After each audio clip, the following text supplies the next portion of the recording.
Well, hello there. Welcome to the Irresistible Events Podcast.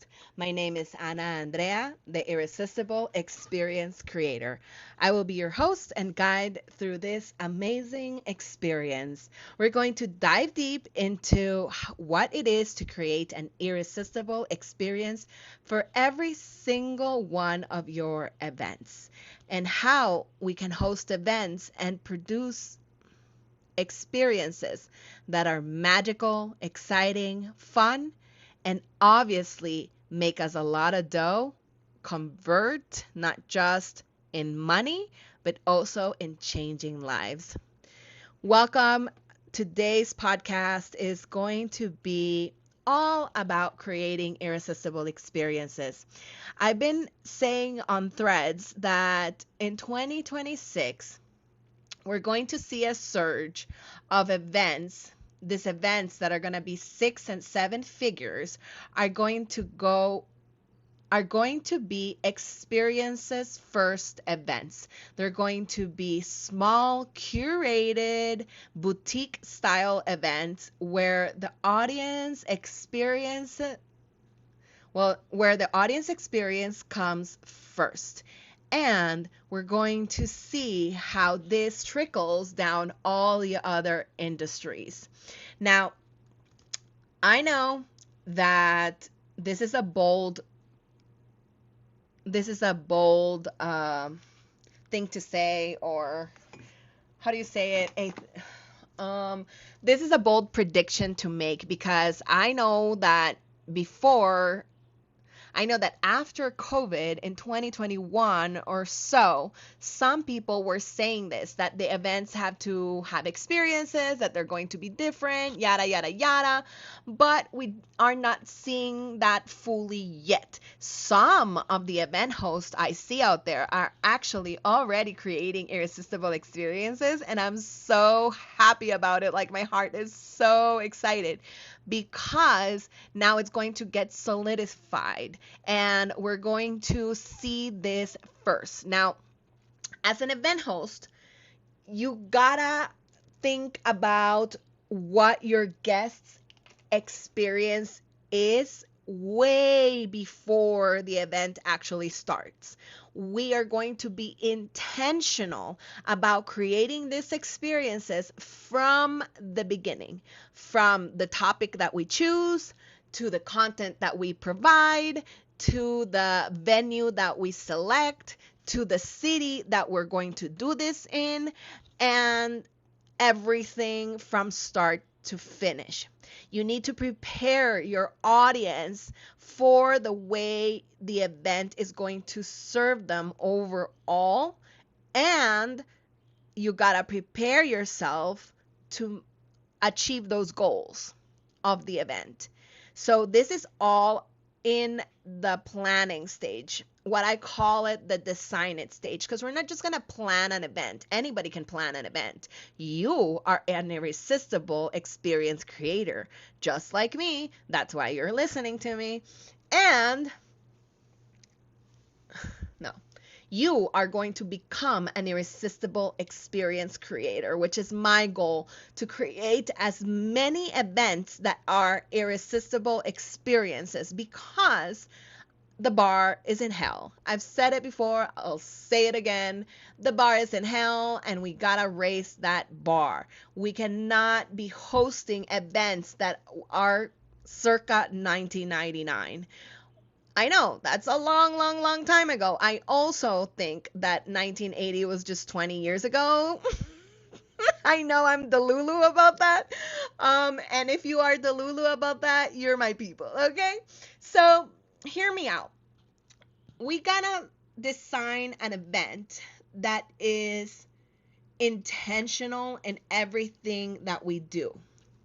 How are we going to do this? We're going to start by using my irresistible experience formula. We're going to ask ourselves questions.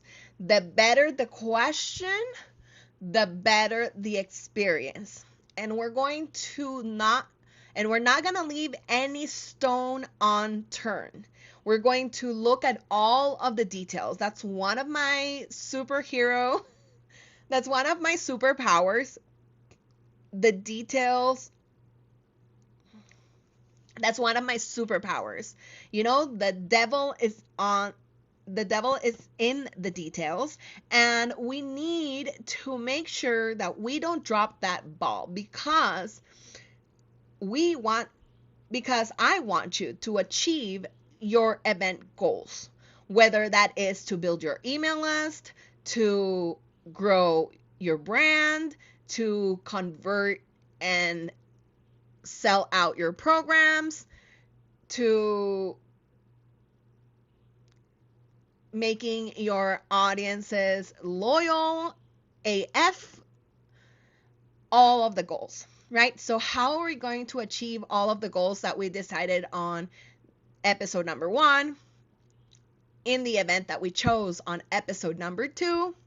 This is how we're going to do it. We're going to add the 5 senses and the 5 event languages. Now, there are different kind of questions that we're going to ask ourselves if we're hosting a virtual event versus an in-person event. And lucky for you, I am an expert at both. I've been planning in-person events since 2008 approximately, and I have an event planning degree. So I know a thing or two on creating in-person events. And I've been producing and designing virtual events since 2018. So I've got you. But, so it's not confusing, let's start with in-person events, because I know that a lot of you want to create an in-person event. I'm seeing a surge of conferences and retreats and masterminds that are coming about in the past couple of years. Now, I know a few of them have been a hit and some of them have been a miss. So I'm going to bring you examples of events later on in this season. But today, let's focus on your next event, okay? So we have the 5 senses and the 5 event languages. So you know the 5 senses, right? Sight, smell, hearing, taste, and touch. But do you know the 5 event languages? Let me tell you the 5 event languages. And yes, they are related to the 5 love languages. Thank you, Gary Chapman. But I've added my twist to it because I believe that we have to love and care for our audience. We have to have love and care for our audience, but not just our audience, our speakers and our staff. This is not just about the audience. It's also about you and your leadership. So adding the 5 event languages throughout the designing, the building, the filling it, the producing it, and the profit stage is essential for an irresistible experience. So, without further ado, let me tell you about the 5 event languages. So, the first one is quality time. Now, this is similar to the 5 love languages. How are you going to give the attendees, the speakers, and the MCs, do not forget the MCs and your staff, quality time before the event, during the event, and after the event? So ask yourself that question and write it down. If you want to grab my Create Irresistible Retreats Planner or Create Irresistible Virtual Events Planner, they're both on Amazon. Okay, so quality time. Let's talk a little bit about quality time because we talked about how this experience begins before the event, right? What are the times that you are going to make for your audience before the event? Are you going to host a pre-networking online event so that people know each other before the event and don't go feeling awkward that they don't know anybody at the event? That's a good idea, right? Write it down. I know, I'm only full of those ideas, the good ones. that's a that's a joke that I always say. So what type of quality time are you creating before the event? Are you being intentional about bringing the community before, like creating an Instagram DM group chat? Yes, and I said Instagram on purpose. Do not do it on Telegram. I have a beef with Telegram. Telegram will not notify you about your messages unless you open the app regularly. Instagram will not. Instagram will annoy you with notifications all the time. And WhatsApp is another place that you can create a group chat so that every time somebody buys a ticket to your event, you add them to the group chat so that you can introduce them to the attendees that are coming to the event. I personally go to events by myself most of the time. Sometimes my bestie Jelena, she comes with me. We meet at events. Sometimes I know the host. Sometimes I know one or two people that are going to be at the event, but having a group chat that is before the event, it's such a good idea. My friend Michelle did this for her Elevate and Empower event in Chicago this past what days was it? October, November. Yeah, the first weekend of November, I was there, and she made this Instagram DM chat, and we were able to follow all of the attendees in one click. We were able to connect and communicate with everybody there. And honestly, it made it such a great experience when we went to the event because we already knew a few people. We already knew a few of the attendees. So it was easier to connect and say like, hey, I saw you on Instagram. I know that you do this. How are you? Nice to meet you. I'm so and so, right? So much easier to approach. Now, I'm an extrovert. I don't have those problems when it comes to connecting with people. Like I can let them talk or I can talk their ear off. But I know that for my fellow introverts, this is actually something that will help them a lot. So quality time. What are you doing for your audience before the event? Now, during the event is obvious, right? Like, how are we creating the schedule? Are we jam-packing it with talk after talk after talk after talk? Wrong. We're not, because you are becoming an irresistible experience creator. And we don't do that. We do not overwhelm our audience. I want you to think about all of the events that you've gone to. This is how we're going to make a decision on how we're going to create your event and give our audience, our attendees, and our speakers quality time with themselves, with each other, and with you as the host. So let's think about my prediction of 2025. Let's think about my prediction for 2026 and 2027. If boutique, small, intentional experiences are what's going to make event hosts 6 and 7 figures, then we're going to create spaces so that they can connect with each other. I call this SPA, safe places of activation.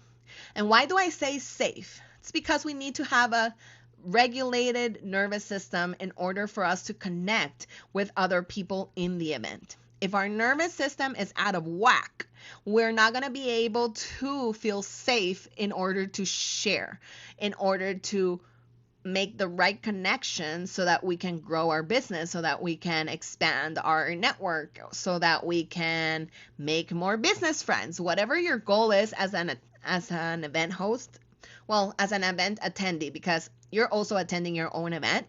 And I want you to think about all the events that you've been in 2025, in 2024, 23, 21, all the way back to when you started your business, or all the way back when you were thinking of starting your business.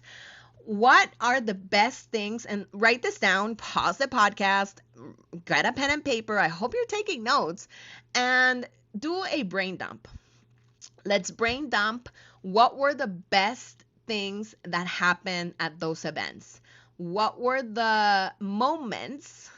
See what I'm saying here? The moments where you had the best connection. I know that when I went to the 2015, I think, I don't remember, it was a long time ago. I'm really bad at dates, but hear me out. About 10 years ago, definitely about 10 years ago, I was doing network marketing, and I was starting to get more obsessed with self-development events. And I went to this event called Live the Dream. This event was hosted by My Lead System Pro, which is not available anymore because they canceled that event, and they also had to shut down that company. That's another tea for another day. But when I was growing my network marketing business, I really didn't want to meet my friends and family. I didn't want to sell to my friends and family, even though I did, because I was selling weight loss products like my family bought. But I wanted to grow a serious business. So I go to Austin, Texas for the first time in my life. I've never been to Austin. I liked it, by the way, the weird child of Texas.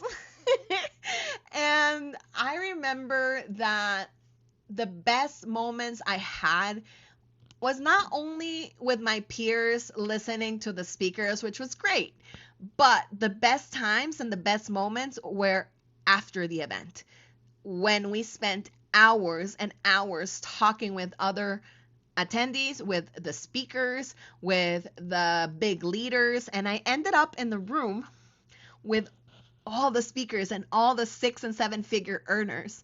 And that was amazing, to be honest. But at the same time, I was intentional about it because I'm always about serving. I never asked them for anything. I didn't ask them for advice. I didn't ask them to invest in my business. I didn't ask them for anything because I've been fortunate to grow up around millionaires in the 5%. So money doesn't impress me.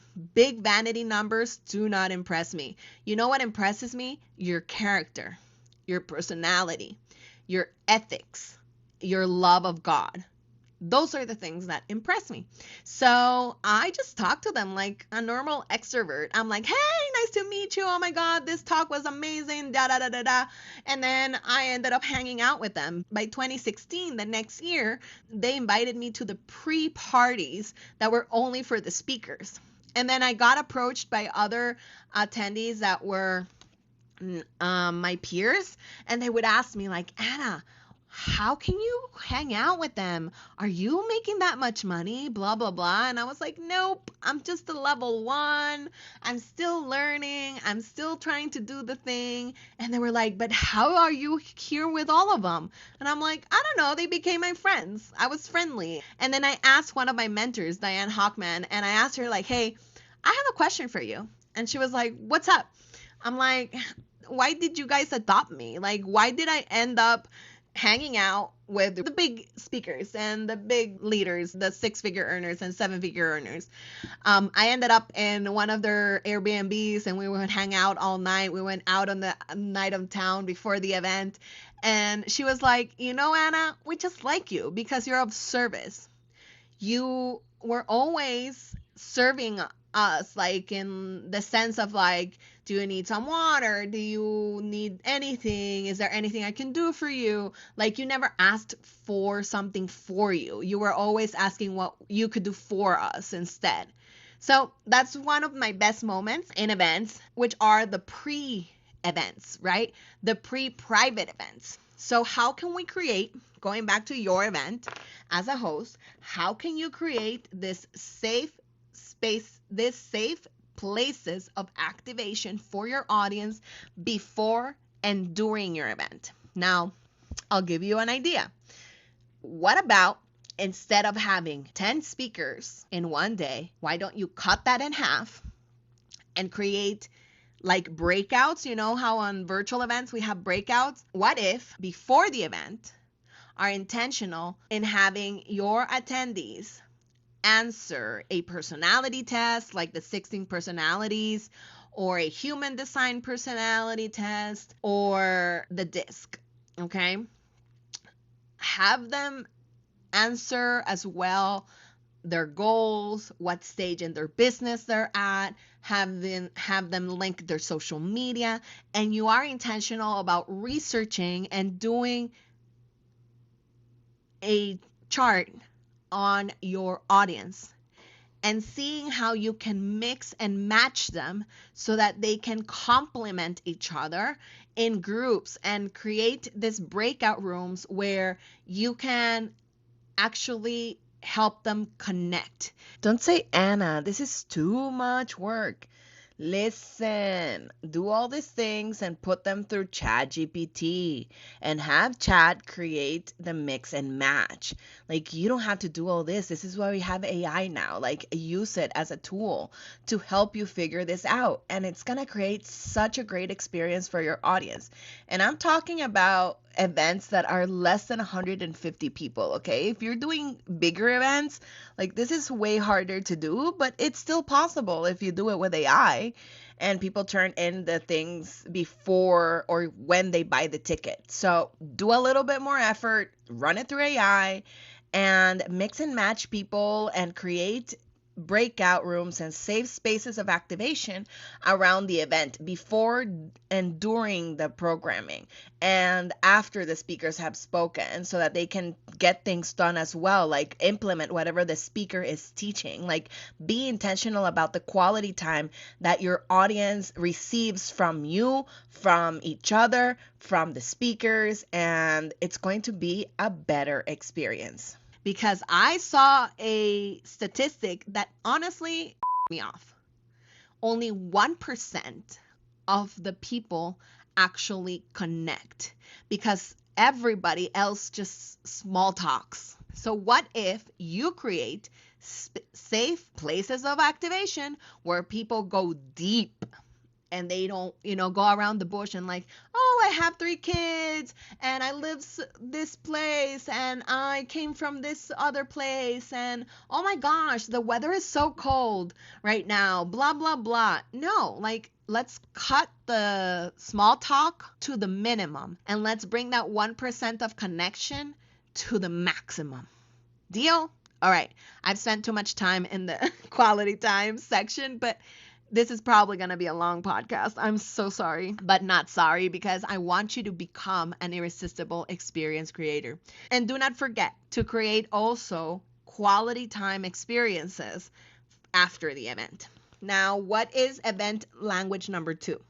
This is my favorite because it's one of my love languages as well, which are goodies. I call them goodies, not swag box, not gift box, not giving gifts, because I believe that whatever you give them in the goodie bag has to be good. It cannot be lame. We're so over getting notebooks, but I still love having a really good pen and a notebook. Some of my colleagues and attendees also are fed up of the notebooks, so maybe like a workbook instead of a notebook would be a good idea. But be intentional about what kind of goodies you're going to give and add part of the 5 senses here. We're always going to love having a t-shirt, but honestly, I have too many t-shirts from events, right? I use them as pajamas or whatever. People still love a t-shirt. People still love a hoodie. So let me go back a little bit to the 5 senses and think about the smell, the taste, the touch, the sight, and the hearing. Think about the goodies that you're going to give them that activate all 5 senses. Are you going to give them oils or flowers or candles? Never give them seeds, okay? I had an issue with a box that they sent me for a virtual event with seeds. It was a great metaphor. My mentors nailed the metaphor on like how you have to cultivate the seed and love on the seed and water the seed so that it grows and becomes a flower and a plant. But when you go internationally, that's illegal. You cannot take seeds anywhere. Because if not, the Ministry of Agriculture of the country you're going to, think about your internationals, be intentional about this, are going to stop them and they're not going to give them that. Did you know that I had to, you of course don't know, for me to get that box, I didn't. I told the what's it called? The Department of Spanish is aduana. So in English it would be the customs. That's it. So customs told me like, hey, we cannot destroy them for you. Even when I called the Ministry of Agriculture in my country, I'm from El Salvador, I talked with like 5 people there, and all of them told me just have them destroy the seeds. And I'm like, yeah, that's what I told them. And they were like, no, we cannot do that, that's illegal, blah blah blah. So I told them where they can shove it. Very nice, and I was very political correct, okay? I was very diplomatic. Don't worry about it. But I did tell them where they could shove it because I was not gonna pay like $50 or $100 they wanted me to pay to go, and I had to go to customs. That's a hour drive one way and back. Then I had to go do a line, fill paperwork, give them $50. I was like, absolutely not. I already had paid $200 for that virtual event. I was not gonna pay more, like absolutely not. So not for a box that included really good stuff, but I wasn't willing to do it. So anyways, I love going on tangents if you haven't noticed. Okay. So, be intentional about the goodies. Make sure they look good, they smell good. If it's a snack, if it's a gift card so that they can buy Uber Eats, if it's food that you're giving in your event, make sure it's intentional. Make sure it doesn't fill them up so much that they need a nap. Make sure that you're feeding them good, healthy food.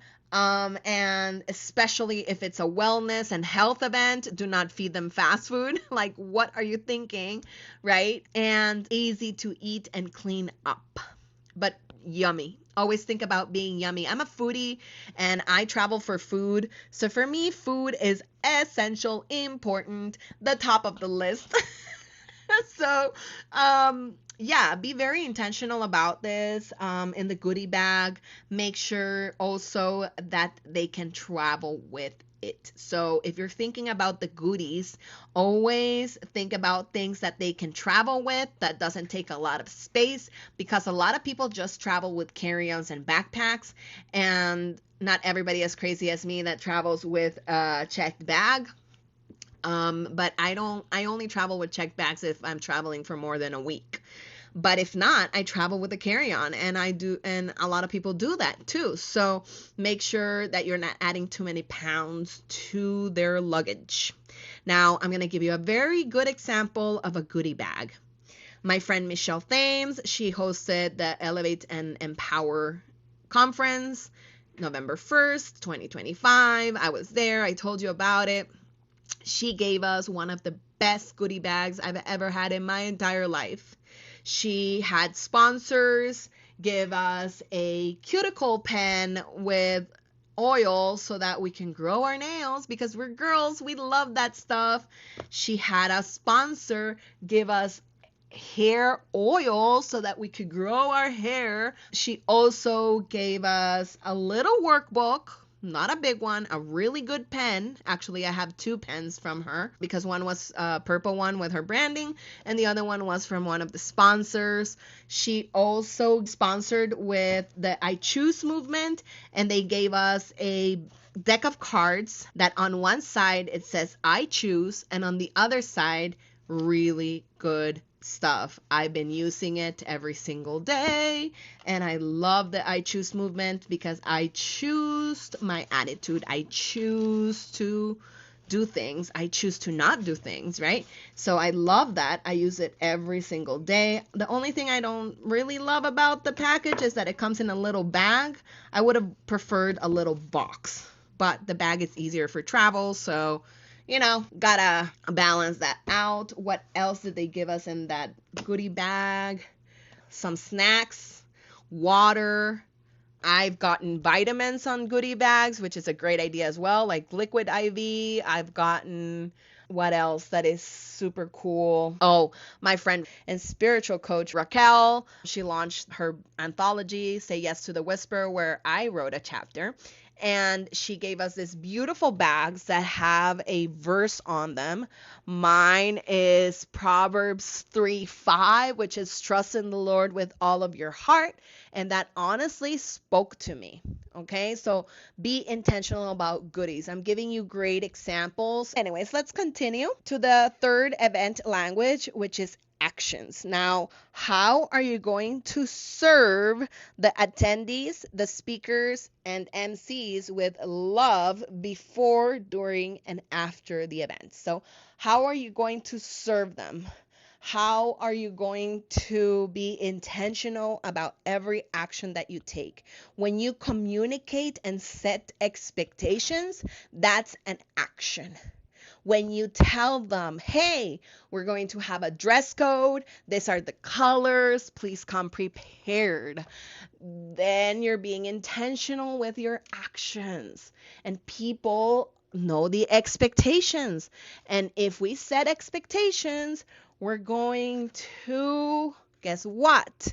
Avoid a lot of drama because we've set up expectations. I'm all about setting expectations because it helps you with being an exceptional event host. So, what are your actions and how will you act with your audience, with your speakers, with your attendees, with your staff? So this matters even before we start the event. During the event, it matters most. Like, how are you acting? Are you reacting when something goes wrong? Or will the audience not know anything about what went wrong? Because if you are cool, calm, and collected, the vibe of the experience is going to be cool, calm, and collected. But if you're angry, you are yelling at people because they're not doing what they had to do. And this goes into the fourth event language, words of impact. Be careful. Your words can hurt. Words matter because they become matter, like my friend and spiritual coach Raquel says. And that always hit me hard when I heard it the first time, and I repeat it all the time because I've used to put my foot in my mouth a lot. When I tell you I am a yapper, I am a yapper. And before this lovely age of 39, I would put my foot in my mouth so much that it would get me in trouble because I didn't have a filter. And now, as I grow up and matured, I do have a filter. Not always and not with everybody, but you know what I mean. Like, I'm intentional about my words now. I am very careful of what I tell you in this podcast and what I say online because, again, words matter because they become matter. So what are the words of impact and actions that are you giving your audience? That are you doing for your audience? How are you speaking to your audience, your attendees? Are you speaking words of life or death? Because death and life are in the power of your tongue. So, how are you going to give the attendees, speakers, and MCs words of impact before, during, and after the event? Like in the presentations, in the introductions? Are you edifying others? Are you giving life to others? Are you giving acknowledgement? Are you praising where you need to praise? Are you yelling or cursing? What are you doing? Check yourself, okay? And let's wrap up the 5 event languages with my favorite one, fun. Are you having fun? If you're not having fun hosting this event, if you're not having fun designing this event, building this event, marketing this event, then you're doing it wrong. That's it. You're doing it wrong. Let's go back to the drawing board. I cannot tell you the amount of times that I have to hold my clients' hands virtually because we work virtually a lot. And I tell them, hey, let's breathe. Whew. right? Let's breathe in, breathe out, and let me know, why aren't you having fun? If you are overwhelmed, if you are annoyed, if you are frustrated, you're not having fun, and we should go back to the drawing board, because if I don't take off that load from you, then we're doing something wrong here. We gotta go back to the drawing board. And on the topic of fun, think about fun activities that you could do with your audience before, during, and after the event. What fun entertainment can you bring on? Think about the music that you're going to play. This also goes into the five senses. Listen to the lyrics. Make sure that music elevates, empowers, uplifts, and changes the atmosphere. And also, like, are you going to bring entertainment? Are you going to bring a magician, a clown? I'm not sure about the clown thing because a lot of people are scared of clowns. But you know what I'm saying? Like, are you going to bring somebody to sing? Are you going to bring somebody to wake up the audience? Like, the MC can be part of that. The MC will be your best seller. It will sell your event. It will sell you. The MC will position you as the authority in your event. This is why I do recommend to have MCs. Are you going to be doing giveaways? Are you going to be doing a contest? Are you going to do a scavenger hunt? Are you going to have them play bingo? Are you going to have them play hide and go seek? Are you going to have them do some games? Like, be intentional about bringing fun to the events. How are you going to bring fun to the event? Are you going to bring characters with like laser beams and, like, make a party out of it? Are you going to host a party that's a theme based? Is the event going to have a theme that's fun and people can dress up and they can, have fun? Like, if you're doing the event and it's a business event and it's all so serious and so rigid, it's boring. Like, I understand that some topics are boring, and we can bring this up by having fun. We can bring this up by creating games and doing entertainment. Like, if your topic is as boring as something in the lawyery field or in the tax field or in the investment field, like, it could get tedious and boring. Like, bring in the fun, make a contest, have them play something, tic-tac-toe, whatever it is, but make sure it's fun and you include it in the program before and during the event. And even after, you could still incorporate this gamification into your event, because if it's not fun, again, you're doing it wrong. Now, all of these event languages obviously apply for the virtual experience and the goodies as well. Like, let's go back a little bit so that we can adapt this for virtual. How are you going to give the goodies to your virtual audience? Well, if it's a paid virtual event, you can send them via mail. You can have someone hire a swag company to take care of this, and they will ship it for you. I got some recommendations. If you want a recommendation, let me know. I am one message away via Instagram. My handle is Irresistible Latina. So, the goodies also can be virtual goodie bags, like sending them a virtual gift card so that they can buy their own food during the event. That's always a great goodie. You can give them resources like an ebook or a workbook, or discounts to your favorite tools, trials, 30-day trials.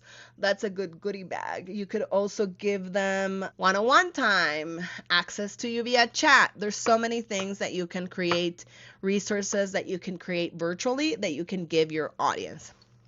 Now, for the five senses. And with this, we're going to wrap up this podcast. Let's think about the five senses, how we can create an irresistible experience using all the five senses. Now, we talked about applying the five senses to our quality time, to our goodies, to our actions, words of impact, and fun, right? Always what they see, what they hear. Like, are they hearing words of impact, right? Are they seeing actions of love, of servitude, of excitement and fun? Are they seeing you act right and are they hearing you saying the right things? That's important. But let's dive a little deeper. So, how do we add the five senses to your virtual experience to make it irresistible? Well, we gotta ask the questions of what are they seeing? So, let's start with the sight. What will your audience see? The visual branding, the graphics, your face, smiling or frowning? You know what I'm going to say about that? You better be smiling. Your speakers, what they're going to see about your speakers. They're going to go to their social media pages, like, do your values align with their values, right? Do their values align with your values so that you can collaborate with each other? What are they seeing? The tools that you're using, is the funnel created correctly? Is the registration process easy to do? What also are they seeing? The resources that you provide, the gifts that you send, all of it. The presentations, the slides, everything that they can see is so important that we are intentional about having our visual brand stand out. Next, smell. What will your audience smell at the venue? So if we're talking about in-person events, is the carpet yucky? Does it smell bad? Do not host it there, please. Smells can transport you into the best experience of your lifetime or the worst. Smells can trigger happy memories, sad memories, exciting memories, devastating memories, anything. Smells can trigger stuff. Remember, like, that perfume your ex used to wear? If you smell it somewhere else, you think about that human, I don't want to say bad words. Or let's make it a memorable memory, right? That smell, that perfume that your dad used to wear, or your mom used to wear, or that your husband wears, or your wife wears, whatever, right? That smell that your grandma had all the time, it triggers love, compassion, empathy, memories of hanging out with them, or good memories or bad memories, right? So for the smells, we have to be very intentional. I know I sound like a broken record sometimes, but it's intentional. It's very intentional. I'm making sure that it's going into your subconscious so that you do this automatically. So those smells that can travel back through time, and also can they travel with them when they leave to their town, to their country? Are you going to give them candles, oils, flowers, perfumes, snacks, drinks? Are you going to give them oils? Are you going to decorate the venue with a lot of a special flower? Maybe you love the smell of roses, or you love the smell of dandelions. You see what I'm saying? Like, are they gonna smell chocolate or strawberries, or they're gonna smell pistachio or oranges? Like, what do you want the smells to be around the venue? That's so important, and nobody talks about this. So make sure that it's on brand as well, and that your smells are only good smells, okay? Then we have the hearing sense, right? What will your audience hear when attending? The audios, the mics, the speakers, the videos, the music. Now, let me stop a little bit there. And let me tell you something super important about music. If you don't know yet, music can actually go to your subconscious. Music is the way that people get trapped into some things. And if you know, you know, the spiritual realm is real, and the angels sing. And if the angels sing, also their counterparts use music for evil. So we gotta be very intentional about the playlists that we do for our events. Do not only listen to the beats. I know that some beats, they put you on a trance, and that's where the danger lies. You gotta listen and read the lyrics of the soundtracks you're going to play. I know this is gonna take you time, and I know that you're like, Anna, but I don't have time for that. I need to do this and do. Hey, hear me out. This is as important as the smells, as important as the sight. Because when you have the right music, it's going to evoke the right feelings. If the music is upbeat in the beat, but the lyrics are speaking death, and this goes to the event languages again, right? The words of impact. Is the music that you're playing words of impact or words of death? We want them to feel empowered. We want them to feel excited and happy. And some songs just trigger memories, again, with the triggering of memories, triggering of bad moments, triggering of loss, of depression, of grief. Music can do that. So if your event is about love, do not put breakup songs, right? Like, I know it sounds silly to say, and I say it with the duh, it's obvious tone, because duh, it's obvious. But also because I want you to think about this and be intentional. Again, with the word intentional, Anna, I get it. But do you really be intentional about the music that you play? You can create music now with AI, and it's amazing music. Now, if you don't know what to do with that, my coach Raquel Soto can help you with this, okay? She creates amazing anthems for songs. So let me know, I'll connect. But you are responsible for what they hear, they see, they smell, they taste, they touch. They are your responsibility.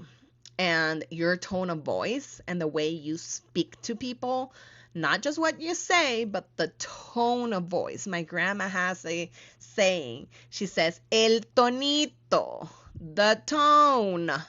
Because you could be saying the most wonderful things, and I know that my southern people are going to agree with me. You can insult people very, very sweetly and just say, ah, bless your heart.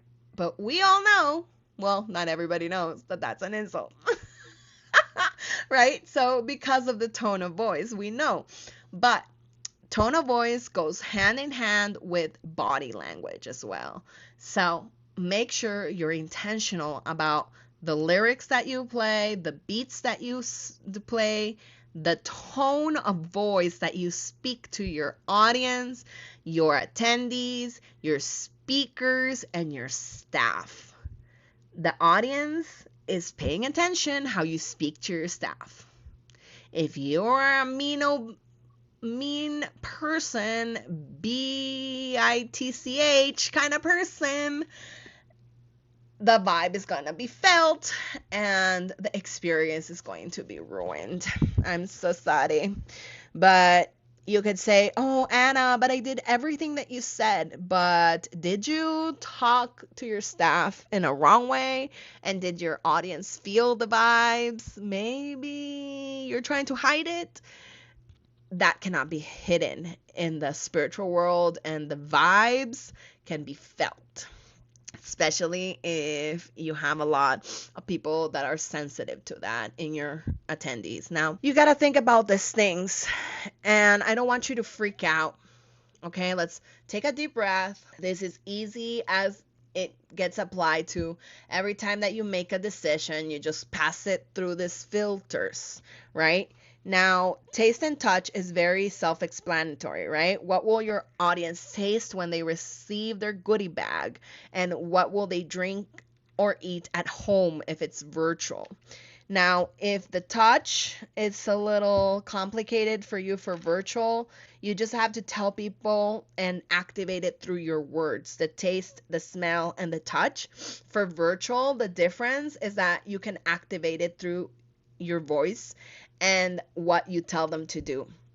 For example, in one virtual event that I was at, they told us to bring potatoes, or they told us to bring something that we really care about and do a show and tell. So go back to using your words of impact and giving them actions that they can take so that you can activate the taste, the touch, and the smell. The taste, you can ask them to bring their favorite beverage and describe it, or you can have somebody describe it as well, and people are going to get activated and remember that taste. So just think about those things in that way. When it's virtual, it's not that deep, but at the same time, it is that deep. Now, for the touch, what will your audience touch during the event? What printouts are you going to send? Are you going to have them touch their smartphone and put it on silent? Are you going to have them use their tablets or iPads so that they can take notes? Are you going to send them a goodie bag that will have different surfaces? Be intentional. Be intentional. I know. Again, like a broken record. But hear me out. All experiences are, according to the dictionary, an experience is an event or occurrence that leaves an impression on someone. That's according to the Oxford Dictionary. An occurrence that leaves an impression on someone. So that's our goal. We need to leave an impression, a good impression, a life-changing impression in our audience, in our attendees. That is our goal when we're creating an irresistible experience.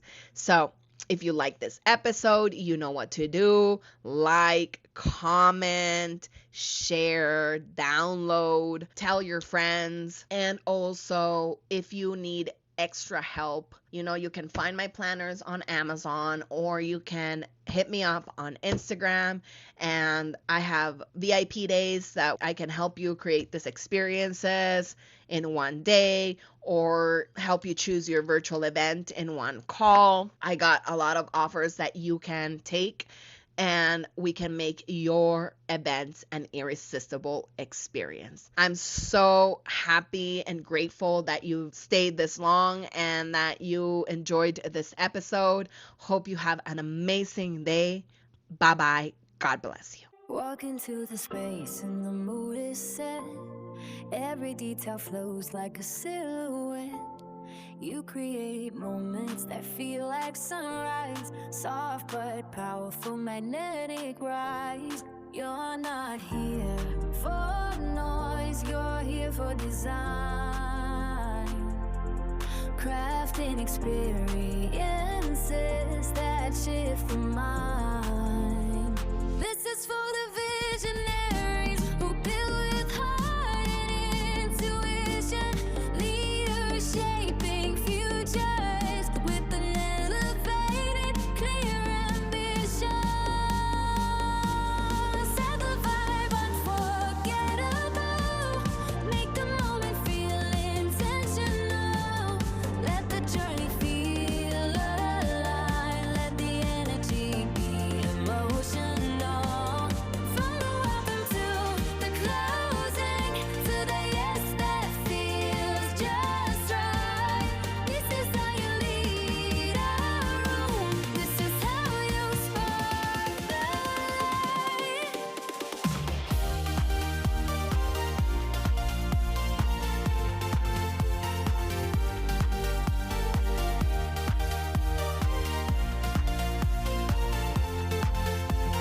Irresistible energy.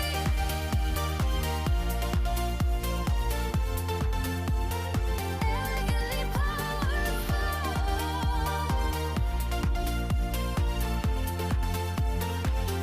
Every touch point whispers clarity. Every flow you build invites velocity.